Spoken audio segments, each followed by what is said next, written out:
Back courtside here at Clune Arena as the UNLV Rebels run to 4-0 in Mountain West play with a 64-58 win over the Air Force Falcons. Brian German alongside Jeff Bennett, and Jeff, just a great effort from Air Force. Unfortunately, they weren't shooting the ball very well. They got up over 30%, 31% to end the game, but just didn't have enough today. No, it was not an effort issue, was it? It was not a heart issue. It was not an effort issue. So from a coaching standpoint, Coach McIntyre can bring that group in the locker room and say, look, you gave everything. We're close. Yeah. And that's the truth. They're close. If they defend like that every game, they're going to be in every game.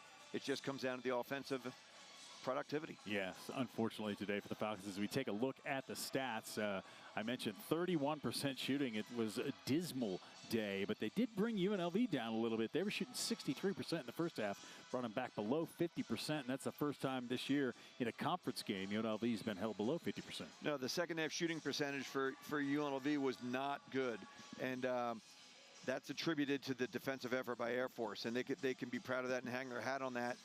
You know, but ultimately, right? Look at down in the blocks. Yeah, UNLV did out rebound Air Force. Air Force with a huge difference on the offensive board, but the blocks and the rebounds, just that size, and we talked about it before. Size and athleticism down in the blocks was just almost too much.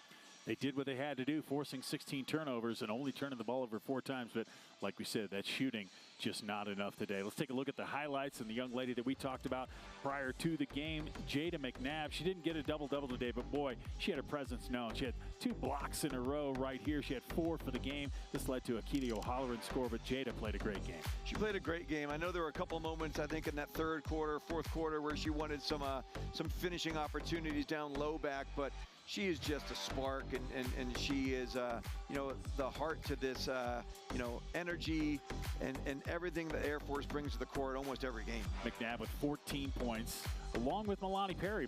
Perry had 14 points, just a little below her average as well, getting a nice dish there from Jada McNabb to score. But when it came down to it, UNLV just had too much, and it was too much of Mariah Elohim from outside. Elohim with the huge baskets. She was 4 of 6 from 3. She had 14 points for UNLV and really a dagger there.